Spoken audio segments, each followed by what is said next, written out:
Hello, everybody, and welcome to Eat, Sleep, List. My name is Matt Johnson. It is Fun List Friday. Let's have some fun and make a list.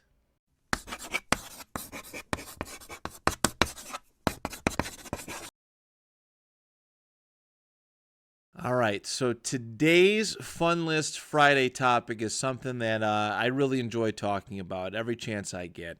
It is the book list. All right, book culture is stronger than ever right now through the use, books of TikTok and so much more. It's really nice every time I stop at like a Barnes and Noble or some other local bookshop. It is filled to the brim still. I love books. I love reading. It is so important. It is so much fun getting time to just invest in a book. I mentioned last week on my personal accomplishment list that in 2023 I came back into book reading and I put down, I think I said 43 or 44 books in 2023. It might have been 46. Hold on, I got the show notes right here. It was 46, excuse me. And that took a lot. That was awesome. And I was working crazy overtime. And I would find ways to get my work done really quick, and I just start reading. I start reading books at work, and it was so nice. It was so nice. I had a lot more me time back then. Now it's a little bit harder to find, as we talked about for Mirror List Monday. But I can't stress enough how important reading books is. I'm not going to preach to you, but I can only speak from my own experience how much book reading has helped, and we're going to get to that in the next section. But there's so much to absorb. And I think the coolest thing is that there's something for everybody in the world of books. Just like there is with movies, just like there is with music, reading books, there is absolutely something for everybody. When I was really young, Star Wars was the be-all, end-all. I'm back into reading Star Wars. I've always been into Star Wars. But reading Star Wars books was everything, and that's basically all I read, that and comic books. As I've gotten older, I've expanded, my interests considerably. History is a wonderful thing for me. I love world history. U.S. history. It doesn't matter. History has always been a fun one, and there's a very large section for history books out there. So any topic that I'm interested in history, I can find. Star Wars back into it. Self-help books is actually what pulled me back into reading mostly. 2022, really, really rough 3/4 of the year. And then when something happened, a couple things happened, and I said, man, I really got to get my stuff together. I need to start reading books. And I started to, and it's been a wonderful journey of doing that since then.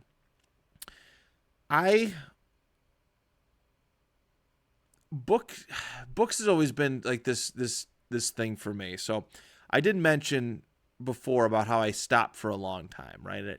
I stopped reading books. It wasn't this prominent thing in my life, but I read them a lot when I was younger, and I was kind of bullied out of doing it. I get exhausted, and unfortunately, through all of my life, I have stopped doing stuff just to get people to just leave me alone. Or I do stuff to get people to just leave me alone, and that's never a good thing either, because it goes back to my original point for the personal achievement list, is that we're actually, it wasn't even that, it was the intro list, is that we're not really living our own lives. And I was just tired. Like, if people would see me with a book and just like they would just nag, oh, why are you reading that, nerd? And some other things. And I just want to be left alone. Like, I want peace. If I'm doing something, let me be. Just let me be. All right. I don't care what anybody else does. If you want to, I really don't care. It really doesn't matter to me what people's hobbies are. I support it. If it makes you happy, go and do it. Just leave me alone when I'm doing mine. And book reading was like that for a long time. So I just gave it up. I said, this is exhausting. I'm tired of it. I just want to be left alone, and I found other means to do it. And that was the wrong way to deal with it too. I can't stress that enough either. That was the wrong way to deal with it too, is kind of just give up stuff that you like due to other people making comments, having any sort of influence. It was very weak-minded of myself. I would dare so say I'm a lot better dealing with that stuff now. Is that if I like something, there is nothing you could say to me that will deter me from doing said thing. So, and that was hard. But I was so glad that I came back to it. My wife's a big book reader. She's been reading books for a very long time, and eventually, she convinced me, just not directly, but just seeing her read books. I'm like, you know what? There's some better things I could do with my free time than playing video games or sitting on my phone, reading Twitter, reading Facebook, reading Instagram. I could do a lot more productive things with my time, and book reading became that. And I'm excited to share that love with you all today, and I hope that I can benefit some of you and push you into reading books again, or continuing, find the motivation to continue to read books.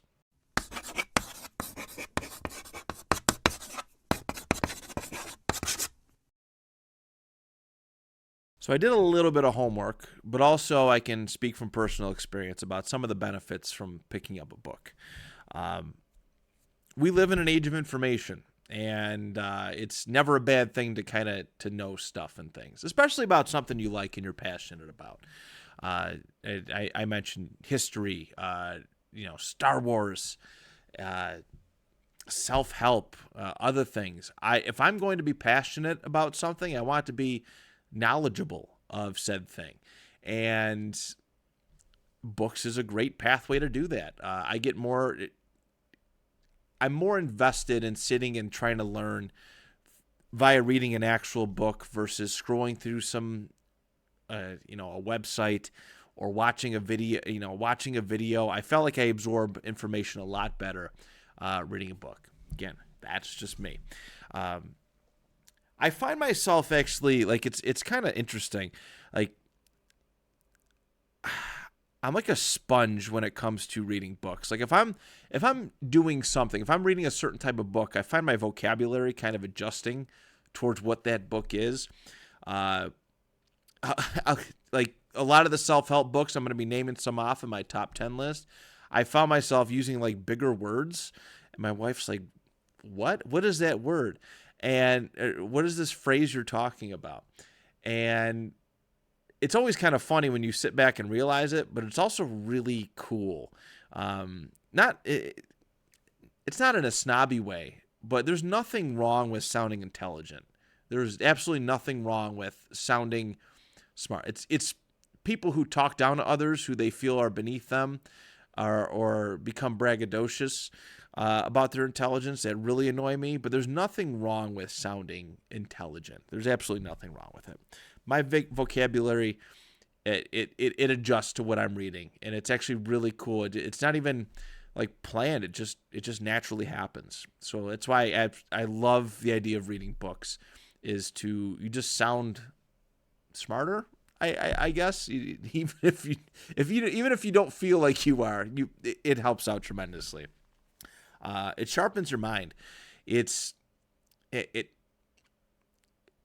as we're getting older, brain rot, basically, from sitting in front of a phone or sitting in front of a television, sitting in front of a office, work computer all the time. We can kind of become zombies. You realize it. Sometimes you got to take a step back to really see it. But you'd be surprised how just bleh you can feel. Your body becomes, your mind becomes, sitting in front of these things mindlessly all the time. Books have really helped me get my edge back in life and think better about myself and think a little bit more positively, motivate me to do things that are more meaningful. Creativity is another big one too. I'm at my most creative after reading a book. I could tell you reading books has helped lead me to doing this YouTube channel. I can assure you of that. Reading books has helped me get my mental health in order. Reading books has helped me with my own creative side, whether it's taking pictures or podcasting or whatever it is that I may choose to do and express myself. It has helped a lot with that. Monday, we talked about ways to relax. Reading has helped me relax. It actually helped me sleep a lot better too. I feel like sometimes when I'm sleeping, watching television, I want to sleep, but my attention's so fixated on whatever's on the television that it makes it very difficult. Reading for me has helped relax me a lot better. I feel like I sleep a lot better. I have a better sleep schedule, and that goes a long way too. So, some nice benefits from picking up a book. There's just, why not?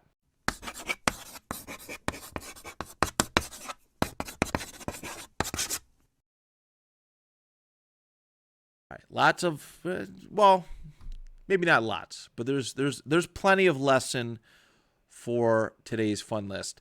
There are books for everybody out there. You would be surprised. I think that's a nice gateway into reading, is to find something that you like.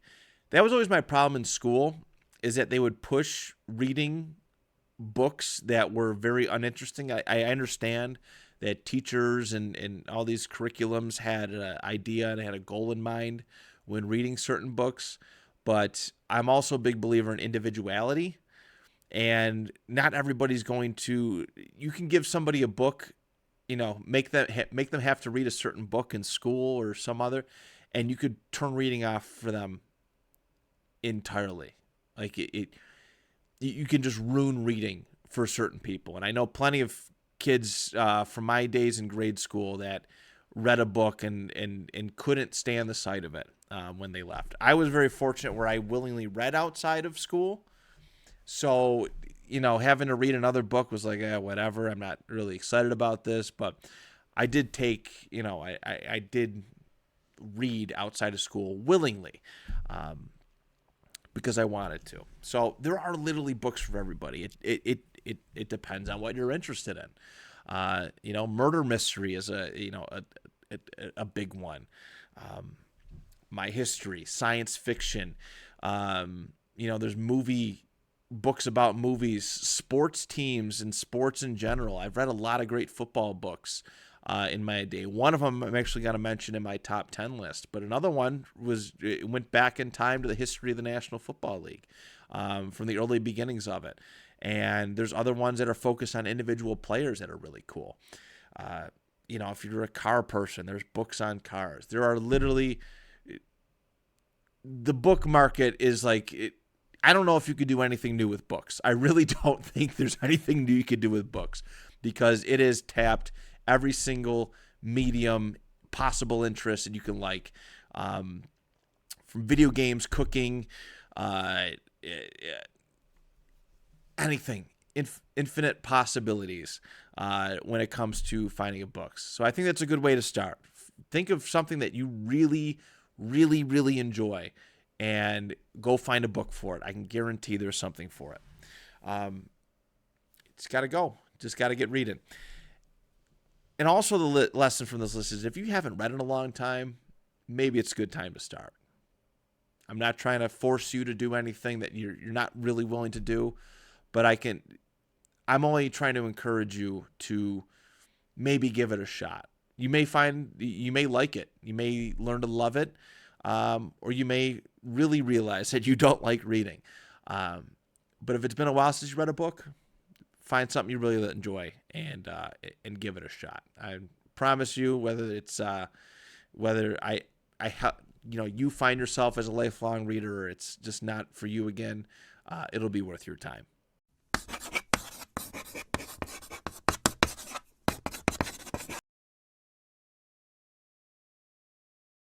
All right, it's time for my top 10 list, my top 10 favorite books that I have ever read.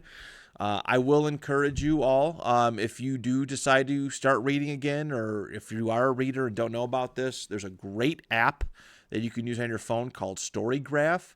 It actually keeps track of all the books you read. You just have to input whichever book it is, and you can rate it, you can review it, you can see how long it took you to complete certain books. You can see your different trends. It's really nice. I'm not being sponsored by them at all. I just want to make that very clear. But my wife put me onto this list, and it's been really fun to keep track of every book that I have read over my lifetime. I even if I randomly think of one that I read, I go boom, boom, boom, punch it in, and now it's there on record. So that has been immensely helpful. But these are my top 10 favorite books that I've ever read. A lot of variety in here. There's a lot of variety in here, and I hope to spark some imagination. If you read one of these books, let's converse about it. Let's get some dialogue going. But as you get to prepare to make your own top 10 list, hopefully you find some inspiration through my own. So here we go. My number 10 favorite book. Being a pro wrestling fan, being a pro wrestler for a short period of time, I found that there was no better pro wrestling book than one written by Bret Hart. I believe it was like 2005, 6, 7, somewhere around that time. But it was called Hitman, My Real Life in the Cartoon World of Professional Wrestling, written by Bret the Hitman Hart. I find a lot of wrestling books, especially biographies, autobiographies, they don't sound right. They sound like, and some of them they're written by shadow writers. So you kind of lack that emotional connection. I don't know exactly how Bret went about this book, but it is the most detailed autobiography of a professional wrestler that I have ever read. And I've read quite a bit. I've read Kurt Angle, I've read Triple H, Mick Foley, Chris Jericho, a lot. Stone Cold. I have a decent collection of pro wrestling autobiographies. Nothing was more detailed and just real than this book. It went from his early days training all the way through his time in WWF, the Montreal Screwjob, and so much more. I think it was about 500-600 pages. A really, really good read. I highly encourage it. If you are a wrestling fan, I've never read it before, I highly encourage that book, but it is one of my favorites, and it is my number 10. Number 9. This is the football book that I was mentioning about, and this was one of the greatest research tools that I've ever had. Shout out to my buddy Brian for recommending it to me. But it is called Take Your Eye Off the Ball. I have the 2.0 version. It's by Pat Kerwin. And what it is a way to watch football. It is a description on how to properly watch professional football. It helped me so much more in understanding the game, understanding what exactly I was watching, understanding formations and the method for calling certain plays when the time came. It was a very useful tool. It is nice to kind of just sit there and just enjoy football for what it is. But if you're looking to take your understanding of professional football, how it works, why it works the way it does, why coaches call things a certain way.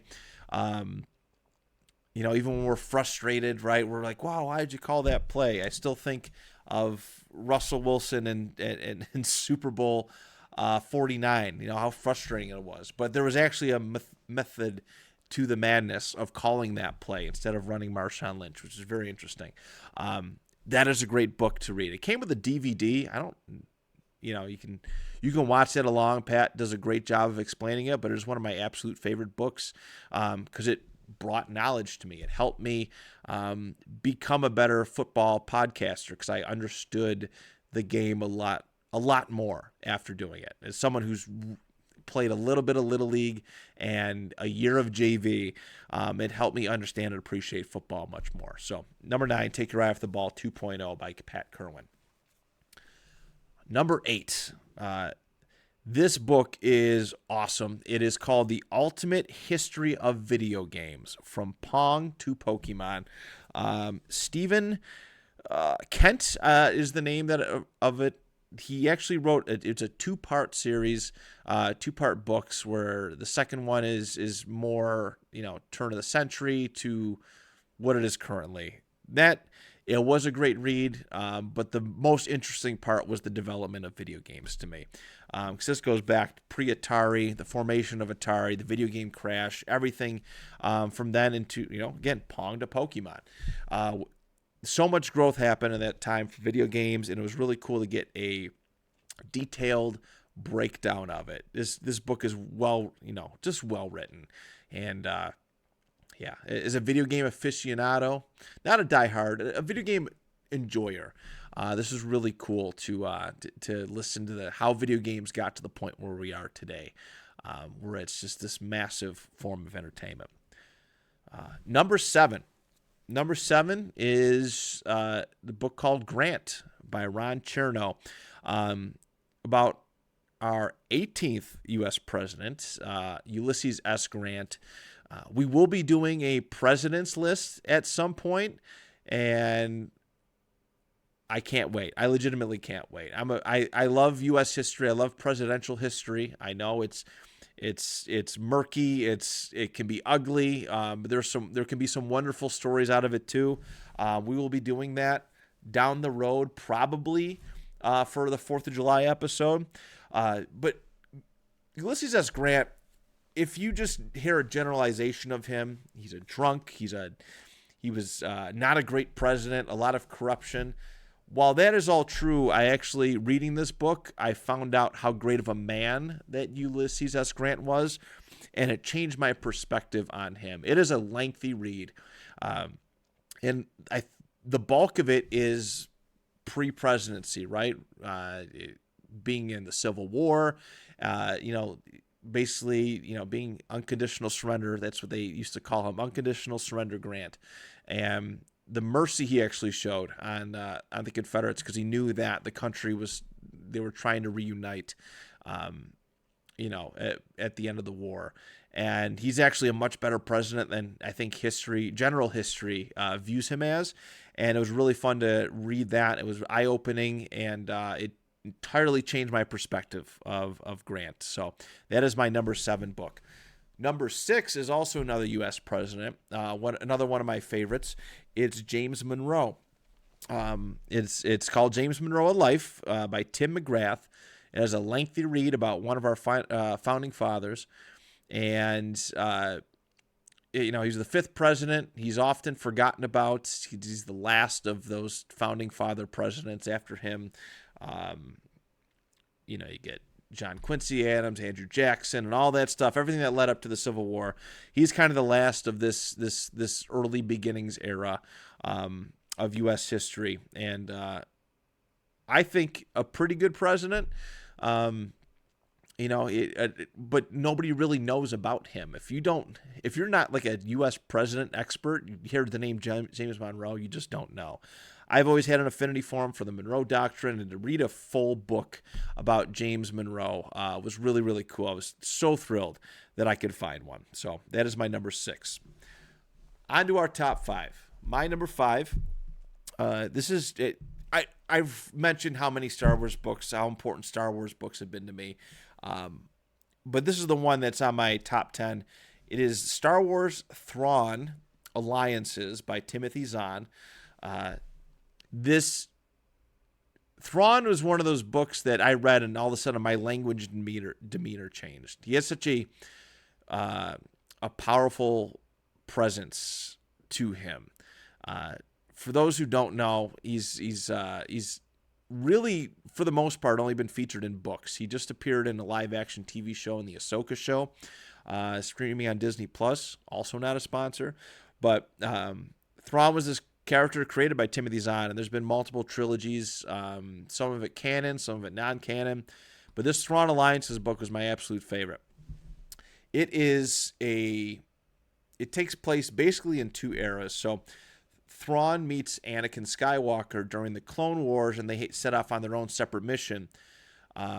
but also Thrawn is teaming up with Darth Vader in the rebellion era, that sort of time, and it's really cool because every chapter or so alternates during which era they're together. And Thrawn knows that Darth Vader's Anakin, and he keeps baiting Darth Vader into like admitting it, saying, "Oh yeah, we went on this mission before. I went to this planet before."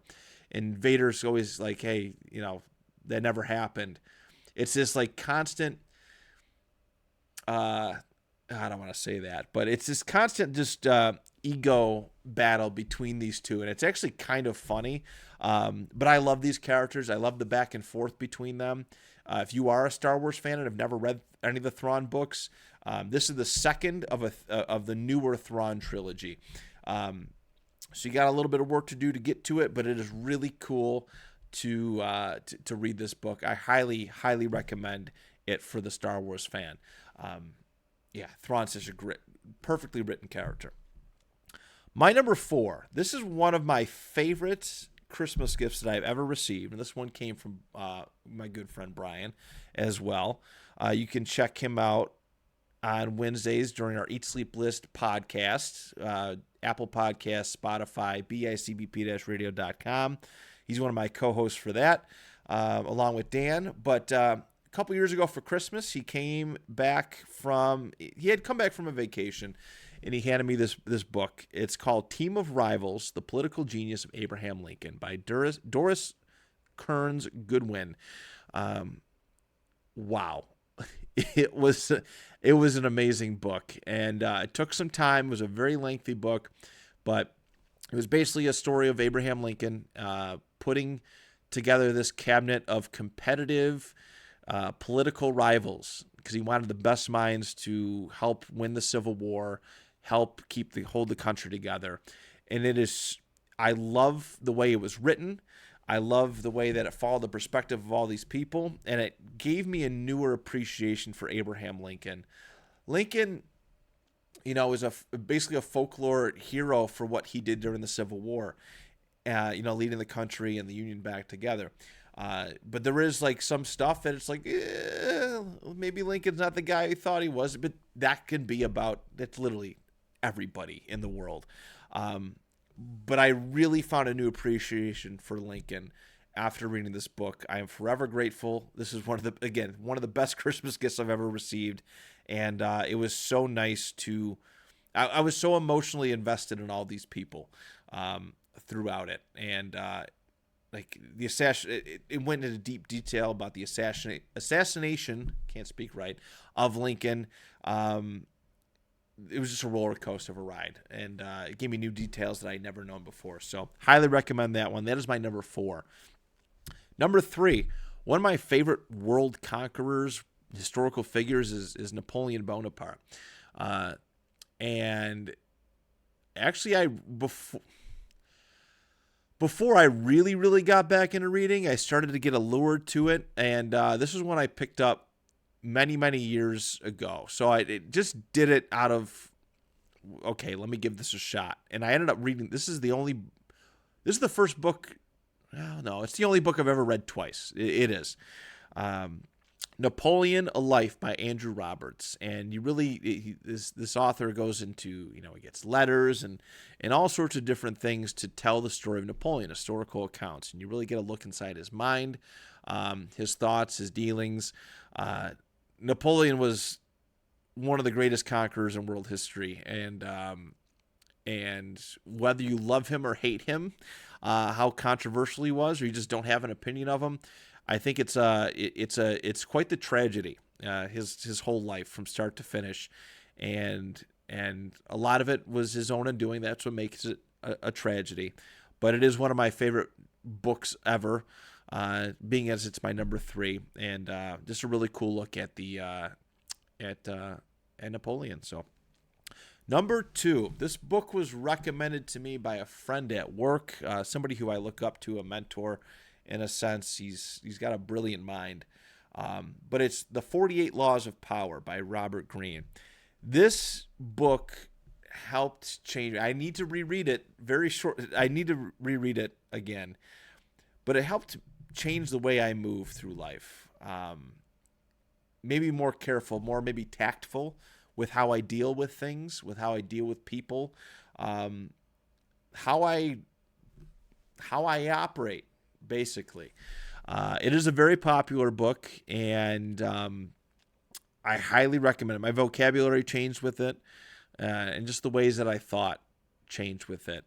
And it can be very eye-opening. It makes you take a very hard look at yourself in the mirror and see how you do things and how maybe the way you operate isn't not the correct way. I don't want to say that. It's not the correct way, but makes you, move a different way, right? Maybe a more tactful, skillful way, a more beneficial way. It was eye-opening. My jaw dropped at some of these chapters when I realized that, wow, I'm really going about everything the wrong way. It checked my emotions. Let's just say that it helped me keep my emotions in check. But that is my number 2. And my number 1, this one is actually from someone, a YouTube channel that I absolutely adore. His name is Einzelganger, and he does a lot of philosophy videos. He has a really fun art animation style, but he has a lot of different philosophy videos that help you think, help you see the world differently. A lot in the ways to 48 Laws of Power, the 48 Laws of Power, but there's also a different approach. I'm a big Stoic person. Working can be better. I believe Stoic philosophy is very important to me. But this Einzelganger guy put out a book. It's very brief. It's maybe 150 pages, probably less than that, to be honest, called Stoicism for Inner Peace. And I read it, and it was very eye-opening. Again, much like the 48 Laws of Power, but it was eye-opening to how my thought process and just perspective on things and relaxing. I don't have to have control over certain things. If I can't control something, then my mind shouldn't really dwell on it. Things like that. Lessons like that. It's only last time I checked, it was only $20 on Amazon. So it might be worth a grab if you're looking for some life-altering thought philosophy. But yeah, a really, really great one. I flew through that one in about probably less than a week, probably a couple days. That's how much I adored that book. So there it is, everybody. My top 10 favorite books. Of course, as you get prepared to make your list, feel free to send it my way, eatsleeplistpod@gmail.com. You can type it in the comments. Keep it for yourself. Share it with a friend, whatever you may do. The action, you just got to get the action going. You got to put this stuff in perspective. So get your list making tools, mind ready to go, and just make a list. That's all there is to it. Just got to put in the work and do it. Thank you once again for everybody who's been watching and supporting the videos. Like, subscribe, tell a friend, share it, whatever it may be. Help this channel grow. I appreciate and love each and every one of you. And we'll see you on Monday for Mirror List Monday. Till then, do you even list?